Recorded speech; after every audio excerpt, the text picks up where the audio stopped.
Sin Fronteras Western New York, Buffalo's media platform for Western New York Hispanics, producing bicultural content that informs, entertains, and inspires the forward thinking. Sin Fronteras Western New York, delivering bilingual stories, hot topic conversations, and the voices from our Latino community. Sin Fronteras Western New York, la única producción contemporánea en español y en inglés en la ciudad de Buffalo. Sin Fronteras Western New York, your connection to cultural ties in Latin America and hyperlocal news in the Western New York area. Sin Fronteras Western New York es para ti.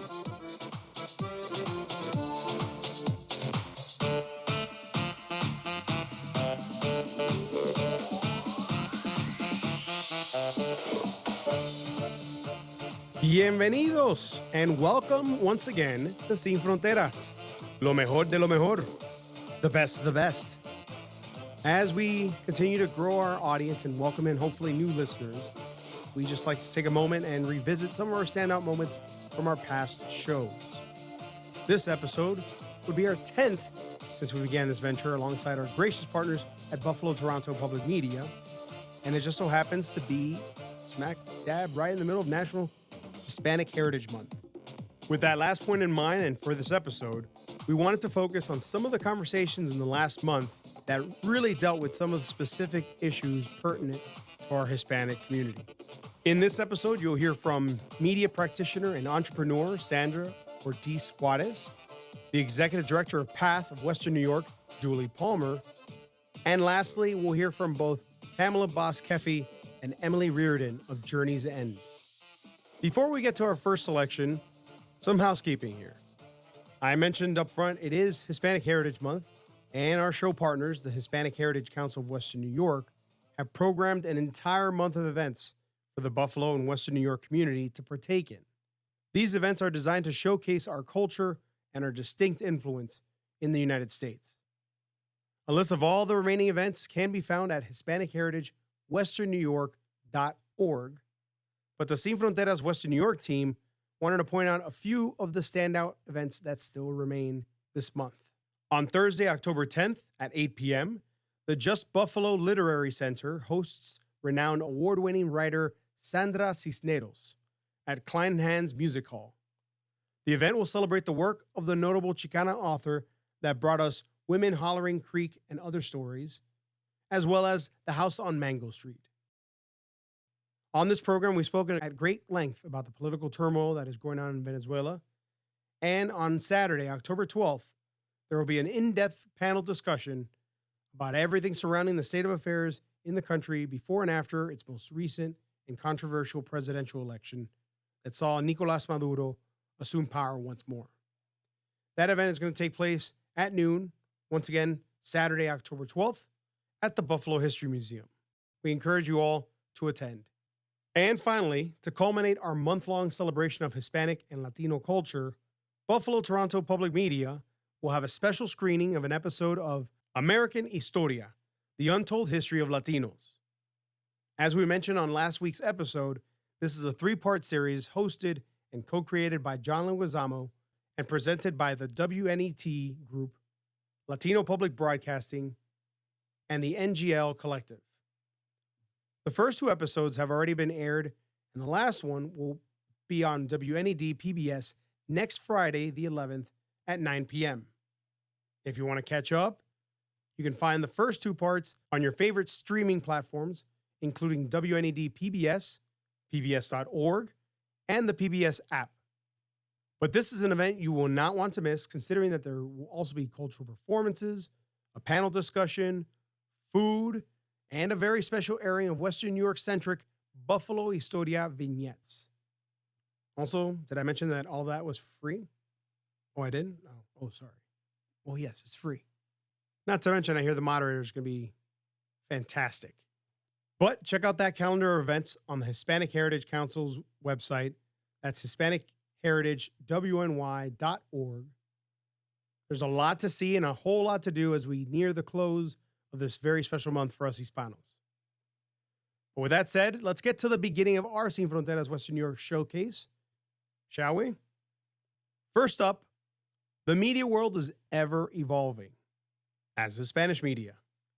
And on our September 7th episode, we spoke with Sandra Ortiz-Juárez, who is the co-founder of the bilingual website Brilla Latina. Through that project, Sandra has been helping to give a voice to first and second generation Hispanic teens in this country. Sandra is also a Mexican taqueria owner here in Western New York, so we discuss her journey as a restaurateur as well as a media entrepreneur.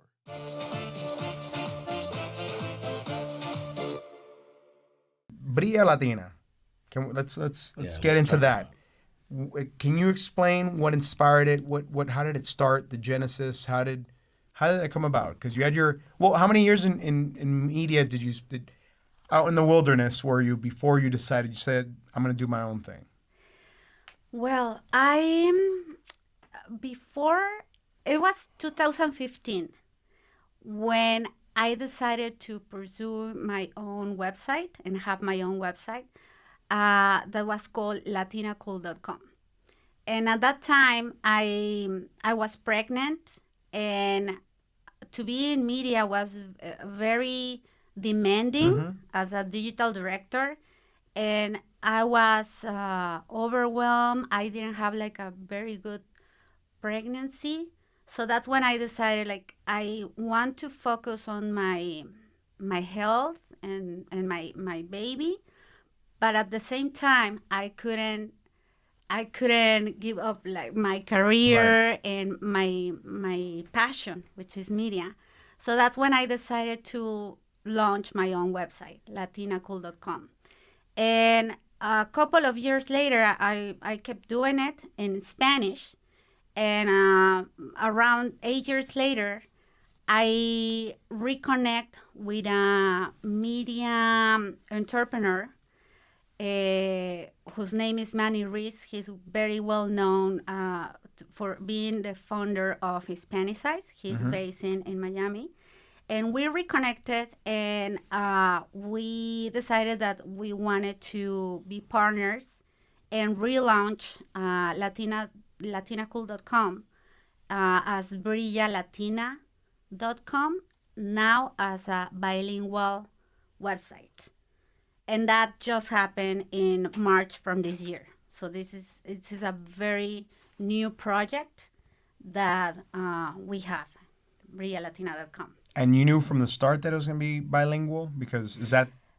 No, in the start I wanted to be in Spanish because my first and native language is Spanish. So I just wanted I wanted a platform that connected with Latinas like me that were Spanish dominant. And that's why I wanted to have it in Spanish. But during the years, I realized, and through a market study, I realized that the current Latina, it's fully bilingual. The Latina here in the United States. In the U.S. is fully bilingual, and they are looking to get more information about entrepreneurship. So one of the main focus of Brilla Latina right now is precisely that topic. We are putting a lot of efforts into creating more content about Latinas entrepreneurs because we know that they are very interested and involved in those type of content. Entrepreneurship. Entrepreneurship, that's right. That's correct. How do you see the platform evolving in the next few years, Brilla Latina? Well, we are very focused right now on creating videos because we know that it's unfortunate, but the reality is that each time less people are reading. So we are focusing more on creating visual content and have the ability to tell stories in a shorter amount of time because the average amount of time that people spend in front of video, it's like 30 seconds. So That's the way, you basically need that... to change your focus Yep. and think that whatever you have to say, you have to be quick and you just have like 30 seconds. There are so many things that are pulling everyone's attention in different directions. and you have to grab it in mere seconds. And, Say it quick. Yep. You said video. What is that? YouTube? What platforms? We want to be more on social media. Social media. Since our target audience it's there, so we are focusing our efforts on creating more content for those platforms. Without a question, I assume there's a TikTok account. TikTok. Yeah. We have a TikTok now. Yeah. It's a TikTok. I have two girls, and it's a TikTok is a beast that I cannot.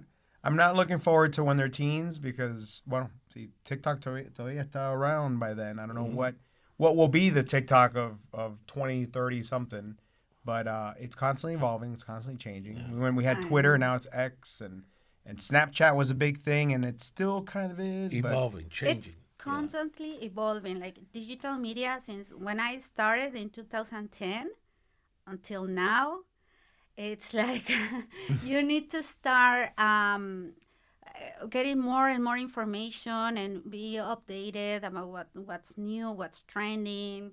So you definitely never start learning. And never stops. It's always on. It's you. In my other roles, my other career outside of Sin Fronteras, we deal with the youth, and everybody wants to be a YouTuber, an influencer, and it's a big thing. It's what we wanted to grow up to be periodistas, to be journalists, to be editors in chief. Now you got kids that want to do stream and YouTube and TikTok, and I hope they get that viable career that they seek after, that they look for. But it's an evolving world. I wish. Like you, and I can tell from what the way you're saying it is that we would hope that we still have readers and embracing folks that like, but that's also been in the current American market and globally, like people don't have the attention span for newspapers, for long form reading, and that's to me that's troublesome. But you have to evolve, and hopefully you it's dangling the carrot that'll hopefully bring in. Because you have articles, you have write-ups, you have within Brilla Latina. It's not just strictly video, but yes, we have mostly articles, but we are also in social media because as people say, like if you are not in social media in these times, you don't exist. Yeah, right? You don't exist. So if I was to go into social media today, how would I look you up? You can go to brilla.latina @brilla.latina on Instagram and Brilla Latina on Facebook and on TikTok as Brilla Latina. And you have daily updates, content? Yes, every day we use those channels to promote what we publish on the website. And sometimes it's just like organic content that we create about trending topics that are on social media. So you're gonna publish this segment that we're recording. Look at you, Cass. Look at you. I love that. What an excellent marker. Speaking of, so you're going. You go to Brilla Latina on Facebook, Instagram. What other platforms? TikTok, Facebook, Instagram. Okay. Don't let this man fool you. He's very avid. He's very savvy about. He's on social media. Yep. He's all. You got that? Brilla Latina on Facebook, Instagram, TikTok. The main ones. All of them. X. Brilla Latina. How do you see digital media evolving in the next few years? And I guess specifically that digital media landscape, how do you see that changing for Hispanics and Latinos? I think that the Hispanic presence is going to be all over the place in the future.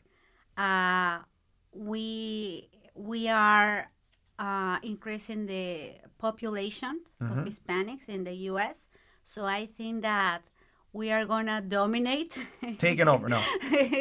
Digital media. There's a fear there from that like those of other mindsets and I'd say ignorance think that it's that it's a takeover, but like It's the fastest growing population. and but it's just it's embracing. Also, you mentioned it. You do bilingual. You embrace the bilingualism of the duality of the cultures. Because I'm that. We tried to do this interview in Spanish completely, but you don't want me doing Pero it. no se puede. No, you don't. You don't get it. Bilingüe. And by the way, You don't want me doing it all in Spanish. Excuse that I'm not very. Excuse me if I'm not very fluent in English. No, I, no, perfect. I just yeah. Very perfect. me defiendo, as we say in Mexico. Me defiendo. Sandra, talking about the market and the Hispanic growing population, have you seen that in your field, in the digital media field? How's that changed the Latin market? How's that helped the economics of the Latino Hispanic market?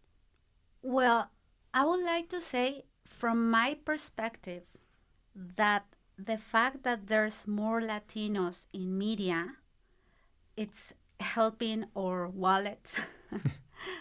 I think that the reality, and it's unfortunate again, is that we don't see that reflected in our income.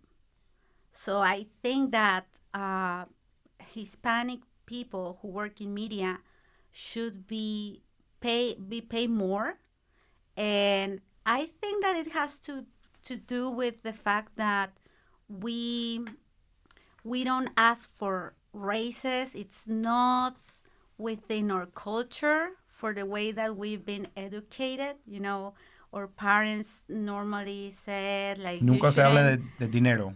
yeah. Yep. So we have all these beliefs that we carry, and that probably it's the one of the reasons why we don't speak up and ask for a raise, or we say like no, I don't think what you are offering me in terms of payment it's fair. So we don't speak up about that, and that's not helping us. But definitely there's a lot of Latinos in media that represent us very well, and we should deserve to be paid for our talent and what we bring to the U.S. Absolutely. You're right, because, speaking two languages, dos lenguajes, That's es una ventaja Yep. bien grande. Yep. ¿eh?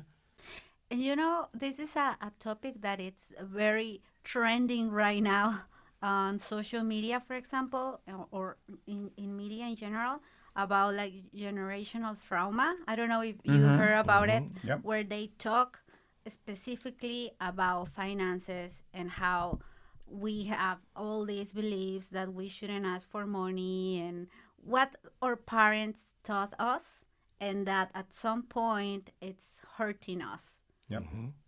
So Absolutely. it's very interesting. Es la parte del hispano de ser humilde Yes. y de buen corazón y del ay bendito. ¿no?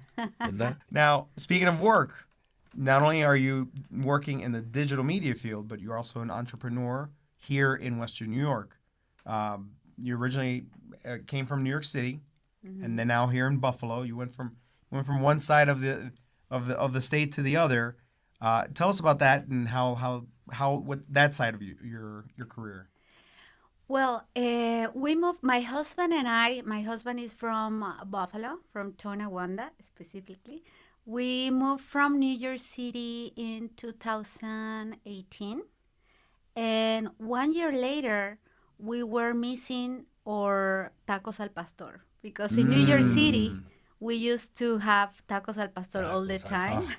Qué rico. And we went to a couple of places, but we couldn't find the authentic version.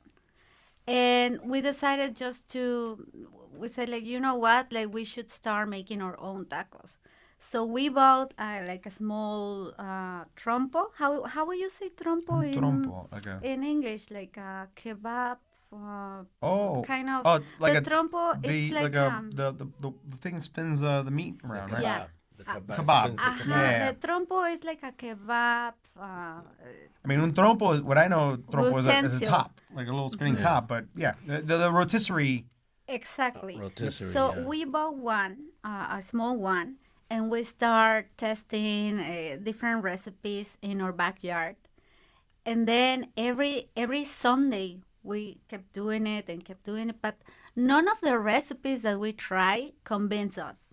It took us like 2 years to find the right recipe, and that's because I was interviewing different taqueros from Mexico. I was doing a lot of research. Like, Now, I mean, in you're the doing end, that in here, Buffalo? here or in Buffalo, There's more taqueros. No, Now there is. yeah, Now there- there's- Back in but- 2018, there wasn't many. not many, but the recipes that I got were from taqueros from Mexico. Oh, the real Authentic. deal. Yeah, The authentic so source. I was interviewing them, doing my own research.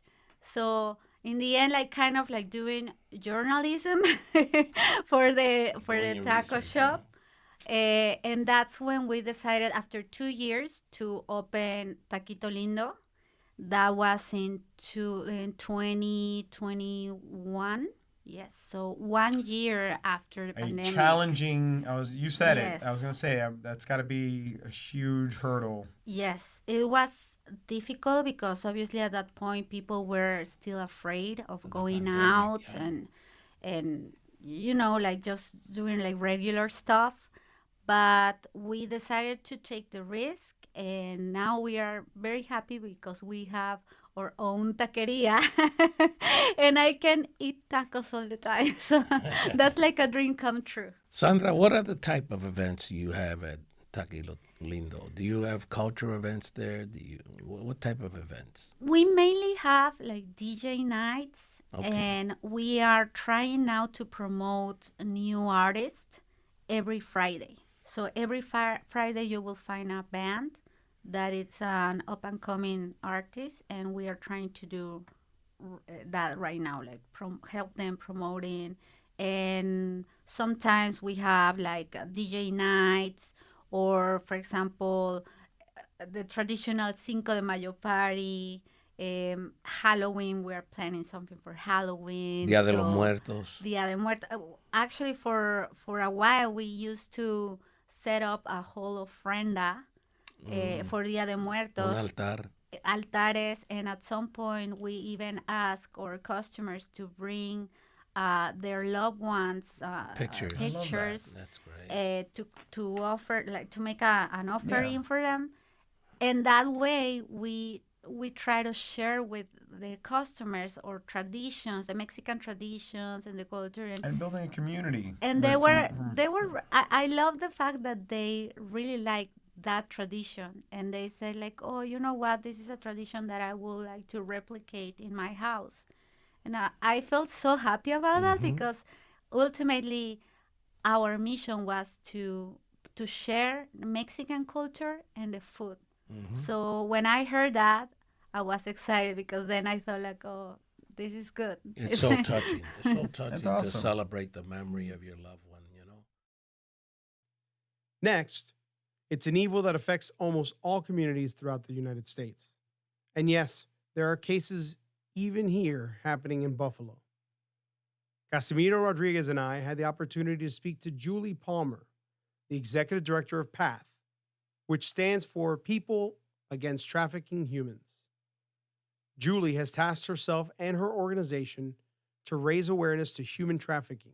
It was a gripping conversation, hearing all about Julie's past experiences, aiding trafficking victims, and working with PATH. Topic of human trafficking. I guess we got to start with the core of what constitutes human trafficking, because that's for a lot of people that's a nebulous topic. What does it entail? For the person who's hearing it but doesn't know all the ins and outs around it. Sure, that's an important question. Human trafficking, actually, there's legislation in our nation called the Trafficking Victims Protection Act. And the purpose of that act was to better and broaden define the topic, the issue, and also better serve victims and prosecute perpetrators. So when we look at the legal definition of human trafficking, it's the recruiting, harboring, or transporting a person solely for the purpose of either commercial sex or forced labor. And in order for the law to see it as a crime, there needs to be force, fraud, or coercion. Now, if there's a child involved, 18 or under, they do not have to prove force, fraud, or coercion. So what does that all mean? When we recruit an individual, it can just mean locally in our community. Somebody can be recruited through multiple means, devices, internet, community. Somebody may be involved in different activity and recruited. And then it can be transported. Just means they're taking to locations to be exploited. It doesn't have to go across the nation. It can. Some of the people we serve are brought in and out of different cities and areas, and some it's just local in the community. And then when we look at harboring, again, it's just sometimes manipulative hold somebody has on an individual that engages them in their vulnerability to keep them involved. And so when we look at force, fraud, or coercion, it can be acts of violence or threat of violence. We've had clients tell us, we've had minors who said that their younger siblings were threatened and that's why they did what they did. We've had people beaten, stabbed, all sorts of things have happened to keep them engaged. Fraud, somebody's promised something, told they're going to have a certain job, a certain opportunity, and then it turns out to be different. And then coercion, I would say we see that a lot. That's looking at people's circumstance and coercing them. Maybe they need shelter, maybe they need food, maybe there's a substance use issue. So it's really taking advantage of a lot of people's circumstances. It's basically, from what I've gathered, it's modern day slavery. It is. It is. And the statistics and data that you see around the globe is that there's anywhere from 27 to 40 million people engaged in that, which is double during the African slave trade, the number of people. It is such a hidden crime. I think it's something that looks different also in every nation, even in the region of our nation. And so I think because of that, it is much more difficult to identify and much more difficult to be able to serve those people that are caught up in it. Very interesting. Julie, you're the executive director of PATH Incorporated, and you're also the founder of PATH Enrichment Center. Where's that center located? Yeah, our center is in the city of Buffalo on Delaware. And so we're right in the heart of downtown Buffalo, where we're able to serve a wide variety of people. We serve all 8 counties of Western New York. And so we have some people that we're reaching out to suburbs and other communities as well. Can you share the mission of PATH Incorporated with the audience? Yeah, so our mission is really trying to end human trafficking through education, prevention, and restoration. So one of the big pieces is the outreach piece. We've really engaged a lot of arena schools. We've done a lot of initiatives in educating the student body. We educate other nonprofit organizations, businesses, other settings. We've had a lot of asks lately for a lot of different organizations to learn more. I think people are becoming more attuned to it, want to better understand what indicators to look out for, how they can access our resources. And then we do prevention measures. So we have maybe the individuals who are victims of crime and assault that we will also help serve to help keep them from being further engaged in exploitation. And then we also serve sex and labor trafficking victims at our center. You mentioned education. What are some of those educational institutions you're working with? And also, what are the ages? When does this prevention or this education begin? So for us, we've been really working in a lot of districts, whether it's in the city, in the suburbs, and typically it's been middle and high school level students. We had a few camps this summer we were asked to speak at where it was youth that were middle and high school. We've been asked to speak to various youth programs. We go into high schools and speak into some of the classrooms, various classes that go on the topic. So we've really had a lot of opportunity to grow that. We've had college institutions reaching out now and wanting more education in that sector. So we've really had good opportunity to be able to help people understand it better. Where is I guess you mentioned it's, and I mentioned off the top as well, it's something that we hear a lot about, but not properly grasp or understand. Where is that disconnect that you're finding with folks? Because I'll be honest, my assumption has always been that it's more so on sexual trafficking, human beings for the use of sexual gratification, but it's more than that. It's for labor. Where is it that you're finding folks are not properly aware of what goes into human trafficking? I think that's a good question. I mean, we only know what we can see or read, right? So if we watch films, or if maybe we're just looking at social media, we might get certain pictures of it. It might look certain ways, but I think there's a broad context to the issue that our region is seeing in a myriad of ways. The commercial sex industry is the exchange of something for a sex act. So, we could see all sorts of things exchanged. Maybe somebody needed a place to stay. Maybe they needed a substance they're engaged in. Maybe somebody's grooming them and dating them. And there's a lot of different ways we're going to access. And then in the labor community, there's a lot more awareness being raised to labor trafficking, a lot more understanding of how we're seeing that play out. And there was some task forces and groups in the region that do those efforts to help better research that and see, we're seeing hospitality industry, construction industry, farm communities, where people are put in situations, again, where there has to be force, fraud, or coercion, right? Because there's violation of labor laws, and then there's force, fraud, or coercion, right? And so maybe it's, threaten that we'll deport you, or we will give you shelter, but if you don't work for us, we're going to take that away. Mechanisms that are used that are an exploitative means. I feel a lot of bait and switching is a promise of salary or benefits, and then Sure. And there then- could be fraud engagement. There could be misleading of individuals. Sometimes they can be brought into a region expecting they're going to have a certain type of work. I mean, there has been recently some exposure to the massage parlor community and how some people were brought into work there and thought they were doing massages, but then they were asked to do other things.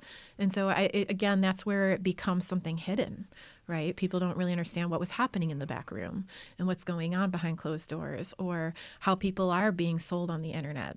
We have many clients who tell us their pictures were posted on all these nefarious sites, and half the time they don't even know. Half the time they may be, somebody may put, lace something, and they're not even aware of some of the things happening to them. So it really is, unfortunately, a crime that generates a lot of revenue, right? It's generating about $150 billion per year. Goodness. And so if you're criminal mindset and you're looking, right, most crime is motivated by money and power. Mm-hmm. And so in general, this unfortunately allows for money and power. And I mentioned at the borders, but you also brought up that it's interstate as well. It can be right in our community. We have a lot of domestic trafficking victims. I think that, it's looking at both, right? Of course, we're a refugee resettlement community. We have migrants that have been brought in the community, but we also have, residents right in Western New York who are being impacted as well. I would say perpetrators really, they'll select anybody who's vulnerable. They're not necessarily regarding your status or, what you affiliate. They're more trying to discover who they can exploit. So it touches all populations. It touches every population. We do a lot of demographic spread and looking at the people we serve, and it is touching all populations. Do you have high numbers in certain populations, or it's pretty much across the board? It's very widespread, surprisingly. It's a very balanced spread of different demographics that are being affected by this crime. Julie, how has PATH grown under your leadership in establishing this enrichment center? Well, we've been, I want to attribute that to the community, the donors, the foundations, the grant support, and the amazing team I have that does the work and the boots on the ground. I've been really fortunate and blessed to have a lot of support in the region. We started off renting a 500 square foot room. I started in 2012 and did a lot of education, understanding of the topic myself. And then we got incorporated and filed our 501c3 and started our services in 2015. So we are actually entering our 10th year this September. And I've really learned a lot from the people we serve, from the work itself, and just have been able to grow from that first space to, we have a donor 4 years ago that bought us the building we're in. So we are in there rent-free. It's a beautiful space. Grown our team. We have, a dozen staff positions and 35 volunteers. So, having over 50 people engaged in the work with us, been able to develop partnerships in the community. We have Well Health. We have physicians doing free healthcare right on site. We've just had a lot of support, and it's just been really encouraging to see how much this community cares, whether they're volunteering, whether they're contributing, whether they're on staff. And so I really just attribute that to the care of Western New York. With your extensive background in mental health, which is, broad, how do you integrate trauma-informed care into the services provided at your enrichment center? Yeah, that's a really important thing to have when you're working with trauma victims. And, I joke with my staff, because I am aging, that when I got my master's at UB, there was no such thing as trauma-informed care. Didn't exist. And so I was really fortunate when I did It was 5 years ago, right? Yeah, it was only 5 years ago. Yeah, it's not that long ago. Yeah. Thanks for that, but no. So, I was fortunate when I got started with PATH. The University of Buffalo started their Trauma-Informed Care Institute and reached out to organization leaders and said, hey, we're doing this program. They got a Health Fellow grant and reached out to us and said, hey, we've got some foundation grant if you'd like to do this. And I thought, well, wow, what a great opportunity. So it was a 7-month program. It was pretty intense, and it was excellent. I really learned a lot. Post-masters, it was a really great program to kind of glean from and see more current practices. And I think, there's kind of real important key components of trauma-informed care. One being your environment. How does your environment affect triggering trauma? And, I will joke with my staff about, there's, I like work of excellence, or some call it OCD, whatever you want to say. But I think that our space feeling warm and welcoming and organized and clean is really important to somebody who comes in from a space of trauma and anxiety. So I think, safety of your environment. We have a locked door system. People have to buzz in, keeping our property and grounds safe and lit. Just the things we may not really consider. That environment is key. How do we engage ourselves in our environment with our clients? How do we engage our safety measures with our clients? How do we relate with them? How do we let them know that they are empowered? A lot of strengths-based empowerment, choice making. And sometimes people are in situations where they are seeking a lot of direction. Sometimes they want that, and sometimes they want to be empowered for those decisions. So it's really meeting people where they're at and understanding that. One of the things that we've really learned and developed was, and I was actually recently on a webinar about strengths-based assessing, because sometimes we can get caught up in checking boxes of indicators, but then what are we asking of those we serve as far as their strengths and things they already have accomplished? We can lose sight in that, and that's just part of the industry, right? I've been doing behavioral mental health a really long time. We have a lot of indicator boxes we're supposed to check, right? But I think that's one thing we've really learned and adapted over the years is it's really key for the people that we serve to understand they already have innate strength. There is already capacity within them. And so if we can identify that early on, that's what we can start focusing on more and more. And it's important to understand how they've been traumatized, what that looks like. But I think it's also important to access and help people see their strengths. Finally, we hear from two ladies that are hoping to make refugee resettlement slightly easier for all the asylum seekers and refugees that have migrated to the Western New York area as of late. Emily Riordan is the Director of Immigration Legal Services for Journey's End. She's joined by the new CEO of Journey's End, Pamela Kefi, and together they discuss their past and how they got to these roles. Also, they break down all the obstacles and challenges that asylum seekers face upon arriving in Western New York. To differentiate asylum seekers and refugees, can you explain the process? I'm a refugee. How am I designated a refugee as opposed to an asylum seeker? And what rights are afforded to refugees as opposed to asylum seekers, or vice versa? Yeah, so it's interesting because in the U.S., we have this sort of unique legal definition of what it is to be a refugee. But in the global context, oftentimes the word refugee is used to describe anyone who's fleeing persecution in their home country. Whereas in the U.S., it means somebody has undergone the process of, an interview, being legally determined to be somebody who's afforded the refugee protections before they come to the United States. So that might look like spending years in a refugee camp overseas, multiple interviews to be qualified as a refugee and then entering the United States already holding that status, whereas an asylum seeker is going through essentially the same process, but in the U.S. So presenting themselves as they're entering the U.S. and saying, I need protection, and then going through the interview process, the screenings, all of those things to be determined to be granted asylum. From there, it looks pretty similar in terms of being able to remain in the U.S. indefinitely, being able to apply for adjustment of status, what most people call a green card, and eventually apply for citizenship, apply for their family to join them here. Yeah. Emily, I keep hearing this backlog in the courts, not enough judges. Emily, the hearings, let's talk a little bit about the hearings. Are these hearings done locally? Are they done virtually? Are they done on site in front of a judge? With an interpreter? How does this process work? So there is an immigration court in the city of Buffalo, and there's an immigration court at the holding center in Batavia. So those are the two, immigration courts that our people in this community would be interacting with. Yes, before a judge. Yes, with an interpreter. Mostly in person. I think there are some virtual hearings depending on the situation. And that's also, something that has changed post-COVID. Yeah, it can be a pretty intimidating place for clients, especially if they don't have an attorney. Even with interpretation, that's not always enough to kind of bridge between a client and a courtroom like that. Like, it's just a very new experience for a lot of people, and especially for people who are fleeing persecution, who may have trauma, who may have a distrust of some of these official systems. It can be, a really difficult experience. Pam, as the leader of Journeys In, what are some of your immediate priorities? Well, as I listen to Emily, I'm thinking we need to get more funding for legal services.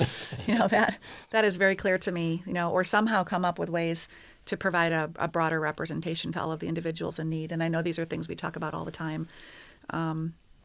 Even if we had additional funding, how do we find additional attorneys, who would be willing to do this kind of work? So there's a lot of sort of moving parts on that kind of a solution. But with the influx of folks coming in, there are increased demands on the organization. We've done the largest refugee resettlement that we've ever done this year. We're slotted to bring in 627 people by the end of this month. And that requires us to find housing for all of those people and register all the kids in school and get everybody refugee health assessments. Is that 600 figure in addition to what's already arrived? Because I believe a year and months ago they were talking around 500 and something arrived. So this is the distinction that Emily was making between refugees and asylum seekers. So these are refugees I'm referring to who were brought here by the U.S. federal refugee program. And every year Congress establishes a number of refugees that can be allowed in. And so we have numerous government agencies involved with vetting people overseas and preparing them to come to the U.S. I believe that 60,000 people were resettled in the U.S. in fiscal year 2023. And this year, the goal was to resettle 125,000 by the end of this month. Slightly more than double. Slightly more than double. And so with the in addition to the migrants that we're talking about. Yeah. But the refugee resettlement program has been happening here in Western New York for a long time. And this is part of why we have had a rejuvenation in our community. The 4 resettlement agencies that we've mentioned earlier, who are part of the Refugee Partnership, have all been working together to bring folks in. We have different national agencies that we are accountable to, but we essentially do the same kind of work. And, on any given year, we're bringing between 1,500 and 2,000 people to Buffalo. Goodness. And that's been going on for years. And then we also have the migrants that come through a variety of ways, which is also not completely new. Mm-hmm. This large one-time influx is new. But we've always had folks coming through and seeking asylum. And, we had Vive. People were coming to find their way to Canada.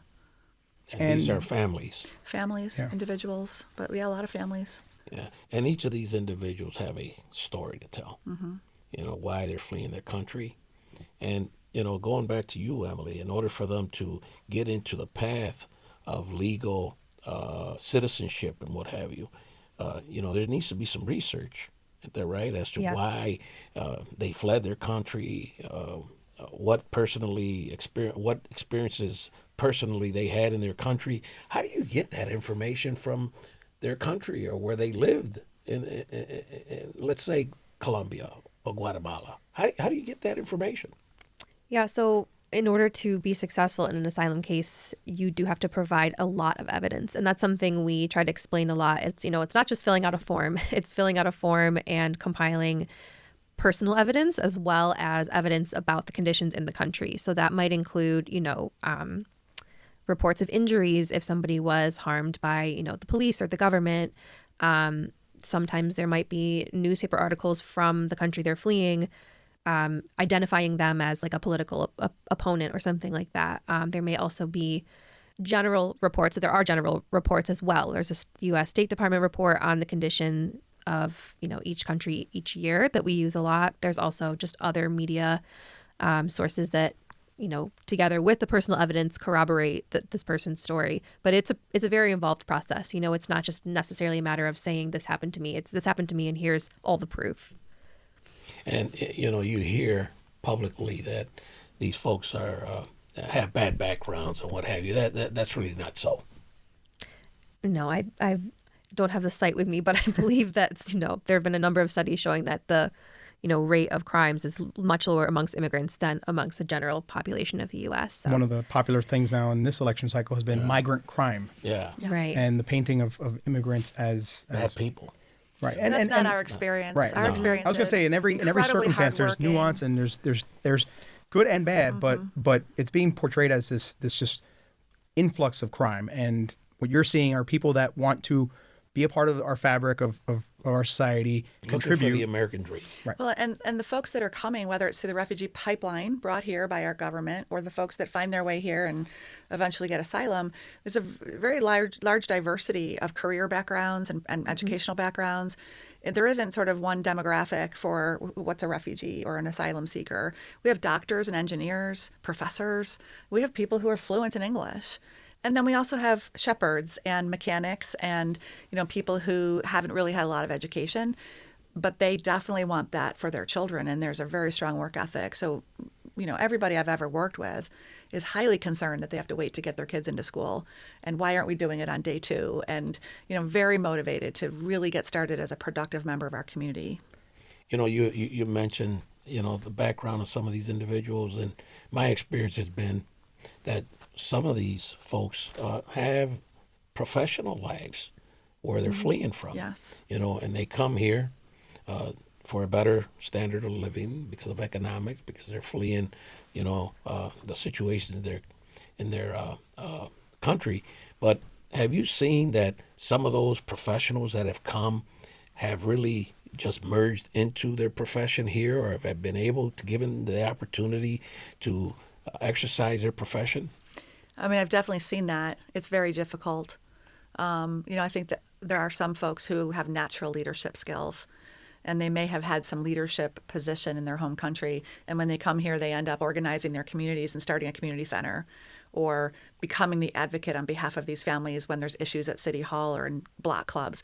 So you see people engaging in like sort of civic engagement, but maybe they can't become the doctor they used to be because it takes so much time back in school to become recredentialed, so they might choose not to bother. But we've seen people become doctors here, lawyers here. It can be done. Business people too.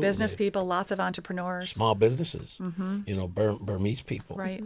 People from Colombia. They're working at the Erie County Department of Social Services, or at all the companies in town. I think you talk to any manufacturing CEO, and they'll tell you that they have refugees and immigrants working in their companies who have incredible work ethic.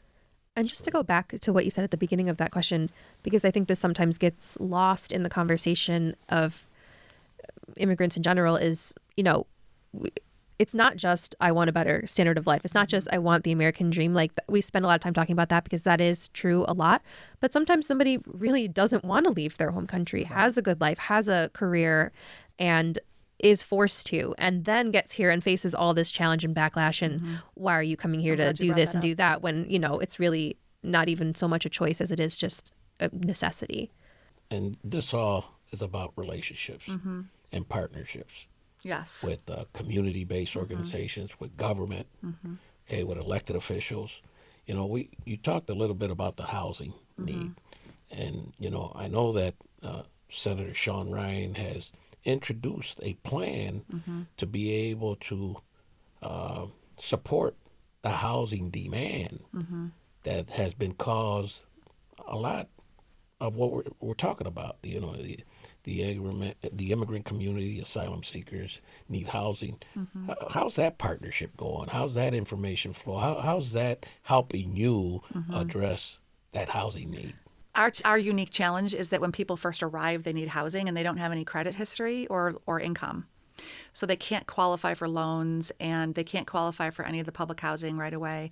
We have to cover them until they're able to take care of themselves. So we don't have access to most of that social support housing that people are talking about. Now, a lot of refugees and immigrants become landlords. They do buy property and they become landlords. So I would like to see programming for them to be able to help them become part of the solution. They're no longer the recipient of the services. They can actually be somebody who's involved with helping provide the housing to people. And so how do we teach them about codes and standards and ways to get grant funding to put in new windows or to do lead abatement? So I'm thinking a lot about that lately. You know, how do we work directly with landlords who are immigrants to have them help other people? You worked in Tunisia. You worked in Haiti as well. I did. Do you think that working across multiple organizations, cultures, how has that cross-cultural experience shaped your leadership style now becoming the head of Journey's End? Well, I think I've had so many diverse experiences from working at various levels within this system to working and living within different language and cultural groups that I can kind of understand all the parts of it. So I see myself as almost more of a broker, like a broker of relationships and Your being able to connective bring tissue the people, almost. because I understand this side and this way and that way. And so I've lived in really, you know, Haiti is an incredible place to live. I'm so appreciative of my experience there. It's a very, very poor country and very unstable. So I've also had the experience, you know, that maybe some of our clients have had and can see how that can affect somebody. So I guess I have a deep compassion for the experiences that folks have come through. I have a little bit of lived experience where I understand how scary it is to be interacting with law enforcement and not know how to communicate, and feeling of being unsafe in a community and not know how to get safe. But yeah, so I guess I do bring all that together to be a gatherer of the parts. And my work in various places, like even in California, where I worked with crime victims, with law enforcement, and you get to see how things are done in so many different ways that I think I can sort of imagine the ways we could do it better. Are there any other locales in this country that are tackling a wave of immigration the same, or if not better than us? Or what lessons are we learning from others throughout the country? Because there are other hotbeds of immigration. What are you seeing nationally? I think that there are various programs throughout the country that we look to as model. I think Buffalo is sort of looked at as the model. I wanted you to get to that we because have a little I feel bit of like privilege that in that way. I feel like we've earned a badge after last year and the work that you all are doing now. I feel like that's that. I mean, I've researching for this interview. You've the new program, the new model that's being implemented. Buffalo has really stepped up to the plate and really done very well. We mentioned all the things that happened with DACO, but it's taking those lessons and moving forward. And well, I mean, we have Vive. Vive has been a gem here for years. I've been involved. When we first moved back here from Tunisia, my spouse worked there for a while. It was a welcoming place for its immigrant employees. That's very unique. And during that time when Vive first was coming to fruition, there was a lot of migrants living in our homeless shelters. And so the community came together. Mostly it was nuns who did this, but they found a home that was specifically for this population. And we've got these resettlement agencies. We've collaborated with our county and our city and medical providers. The school district is amazing. There will always be things we need to improve. But if I look back since the time I started, we have so much we have layers of rich services that have been developed. We have Providence Farm Collective, which is an amazing thing that, I probably need to learn more about, but that was developed to support the needs of refugees who were coming with farming backgrounds and to give them a place and a way to continue to express their occupation or vocation. We have mental health services. We have survivors of torture services. We have had human trafficking and battered immigrant women services here. And so as a community, we've been really proactive in developing the things that people need.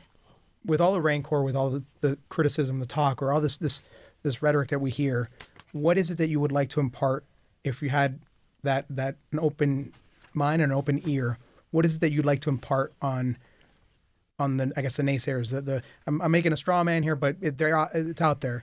What would you like to put out there for those folks to know about, seeing firsthand the stories, the individuals that you deal with on a daily basis? Yeah, I mean, I always, when I'm sitting in an appointment with a client who's telling their really difficult personal story, I find myself thinking, if any one of those people was sitting in this room, there's no way they would feel the way they do. I think just remembering we're all human, and the way that the discourse can be around these issues makes it seem like we're not, but we are. And, the people that are coming to this area are no different from anyone else who was born here, and just keeping an open mind, and, remembering the humanity behind it, and just kind of putting those other things aside, because they really aren't actually what's really happening most of the time anyways. In addition to the compassion that we hope people will have, I think people need to remember the economic impact that the immigrant community has in our community. That's right. We have a declining population here in Western New York. Nationally, there's a declining birth rate, and we've been really fortunate to see improvements in our community because of the repopulation from the Refugee Resettlement Program. Well, this is how Buffalo was started. Every group of immigrants has brought something new to the area that has really influenced our culture. Mm-hmm. And so I'd like people to have some gratitude. Mm-hmm. America's the land of immigrants. Yeah. Mm-hmm. Yeah, they're not taking. The federal dollars that come to this community as well through resettlement is pretty substantial. So like Medicaid, for example, is not coming out of county coffers. That's money that comes with the Refugee Resettlement Program to help them while they're here. So at the schools, we're repopulating the schools. We're bringing students into the Buffalo Public Schools, which essentially, in a very basic way, helps us get more funding for our school district from the state. So. And you're just enhancing the rich tapestry. That's right. The diversity is so rich. I chose where to live when I was raising my family based on where there were the most diverse people. That was a really important thing to me. It does a lot for the future, where children can relate with one another, different backgrounds, different languages, different experiences. It's what makes our communities rich. Right. It helps kids be able to navigate globally and imagine ways that they can live expansively. If folks wanted to contact Journeys In, how would they be able to do that? So I think we have a great website. It's www.jursbuffalo.org. And on our website, you can find the intake number for the legal department. I will say, let's see if I get this right. You can call that number. You'll probably have to leave a message. You can leave that message in any language, and we will figure out what it says. We have a very long wait list for legal services. It could be several months, and sometimes we even have to put a hold on even taking those appointments. But we do encourage people to try. What is that phone number? It's 716-882-4963. And from there'll be prompts. And the website is jursbuffalo.org. JERS Buffalo.org. Again, we'd like to thank all the great guests that we had that have graced the show this past month. But that has been Sin Fronteras Western New York, Lo Mejor de lo Mejor. We'll be back with an all-new episode for you next week. But in the meantime, you can find our past shows everywhere you get your podcast. We would like to remind everyone listening, if you have any concerns, feedback, a topic, a story, anything that you think we're missing or should be covering, we welcome you to reach us at our email address, which is sinfronteraswesternnewyork@gmail.com. And I'm Lorenzo Rodriguez. On behalf of the Sin Fronteras Western New York production team and for Buffalo Toronto Public Media, I thank you for tuning in, and we hope you keep enjoying National Hispanic Heritage Month. Nos vemos la semana que viene. Have a great one, folks.